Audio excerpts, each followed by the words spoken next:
You are programmed to be poor. Have you ever wondered why you are always broke at the end of the month? Is this your future now? Your daily life is governed by subconscious programming, which shapes your thoughts, actions, and perceptions. Many people are unaware that, in terms of finances, we are up against a rigged system. The education system has conditioned us to remain poor, as formal education lacks comprehensive financial literacy training. It doesn't cover budgeting, taxes, investments, or the fundamentals of starting and running a business. As a result, most of us are only prepared to live paycheck to paycheck. In this video I will share with you some of the most important money lessons that school failed to teach us and how you can break out of the cycle of living paycheck to paycheck. 1. The money equation. When examining the success stories of self-made billionaires like Elon Musk, Bill Gates, and Jeff Bezos, a common thread emerges that starkly contrasts with what we've been taught growing up. These individuals have demonstrated that wealth isn't simply the result of a salary earned from a job. It's easy to fall into the trap of believing that our income is directly tied to the hours we work. However, after doing some reading on my own about how millionaires become richer using a different side of the financial equation, I've realized how limiting and misleading this belief can be. For example, earning $20 an hour and working 40 hours a week would take nearly 25 years to reach a total of $1 million. This doesn't account for taxes, expenses, or inflation, leaving you with much less in reality. On a $20 hourly wage, becoming a millionaire would require a lifetime of hard work and frugality. What sets millionaires and especially billionaires apart is their fundamentally different understanding of money. They recognize and harness the power of a different financial model that isn't taught in schools or most households.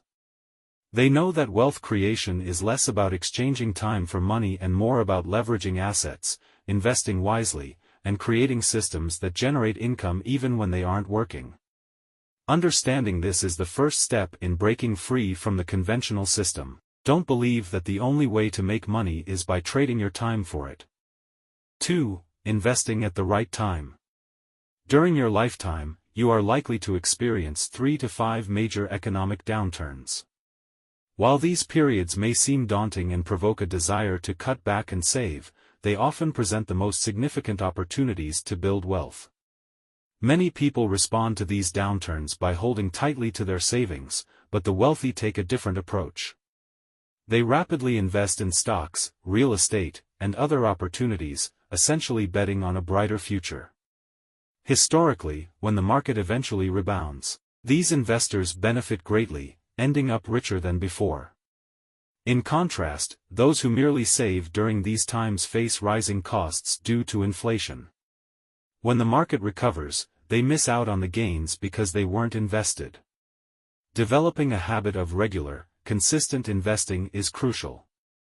By learning about various investment avenues, taking informed risks, and maintaining consistency, you can achieve financial security much faster.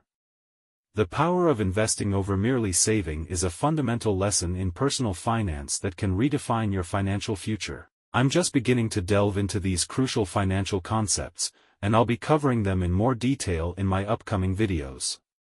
Subscribe to the channel so that you do not miss out on them. 3. Leverage.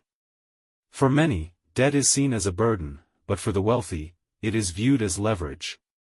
This distinction is not merely semantic, it reflects two entirely different approaches to borrowed money. For instance, Mark Zuckerberg, despite his immense wealth, took out a $6 million mortgage to buy his home in California.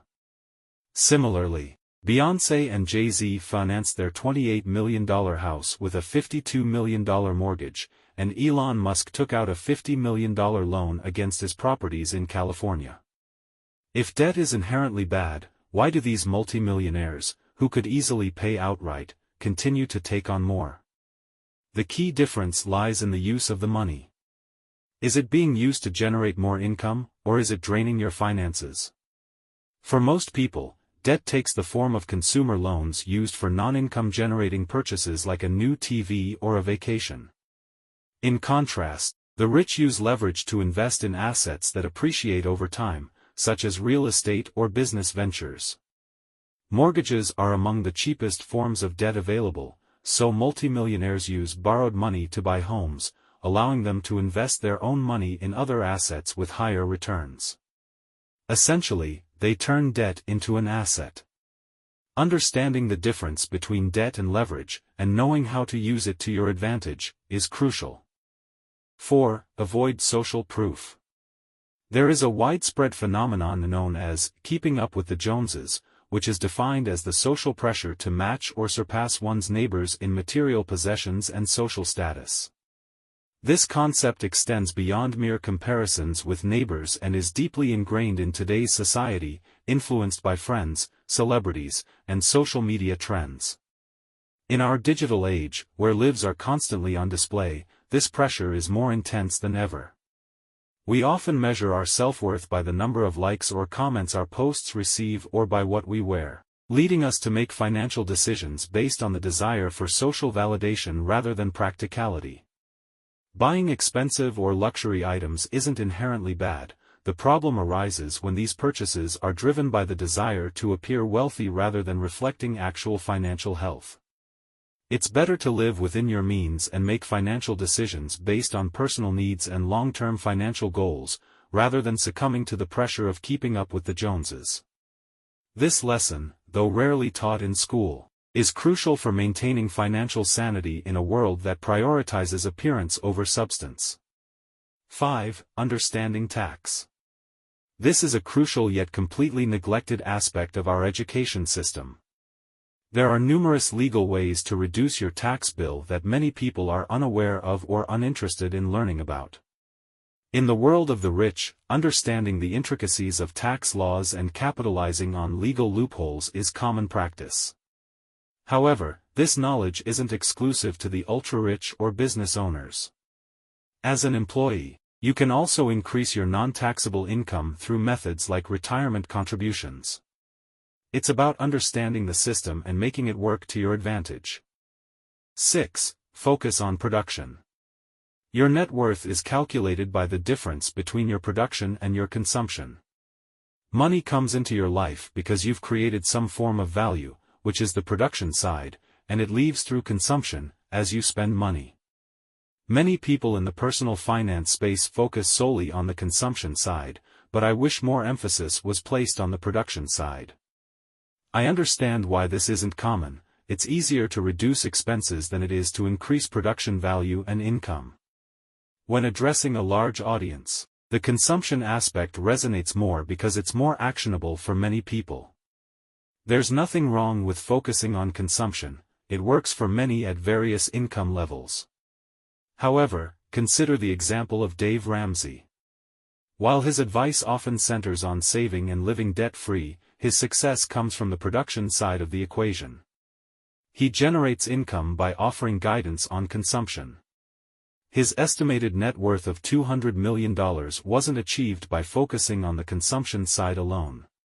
Producing value in the market is key, and this doesn't necessarily mean working a traditional job or starting a business. It can come from creating a YouTube channel, a digital product, a course, an app, or software.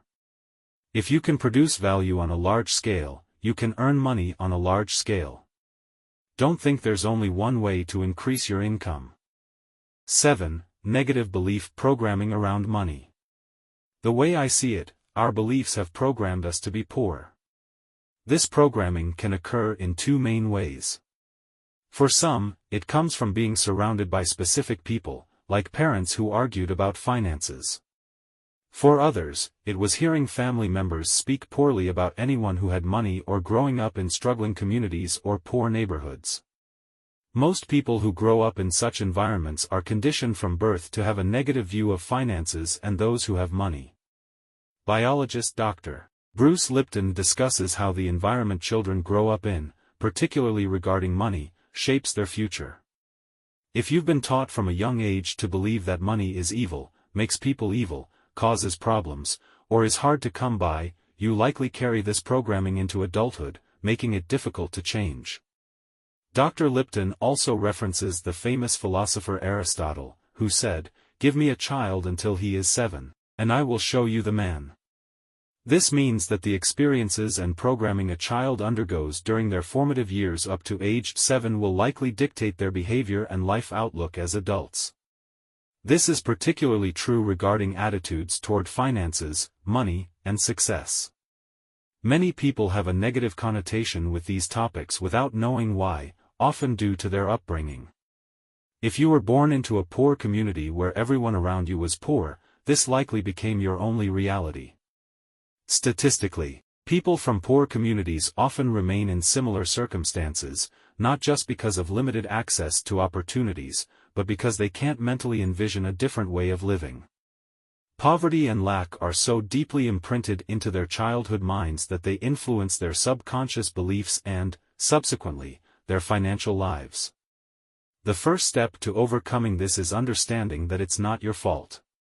Just because a situation was a certain way doesn't mean it has to continue, it can be changed. I hope this video inspired you to think expansively and take action on something you've been putting off. If there's anything else you wish school had taught you, let me know in the comments. I'd love to hear your thoughts. Thank you for watching, and I hope to see you next week.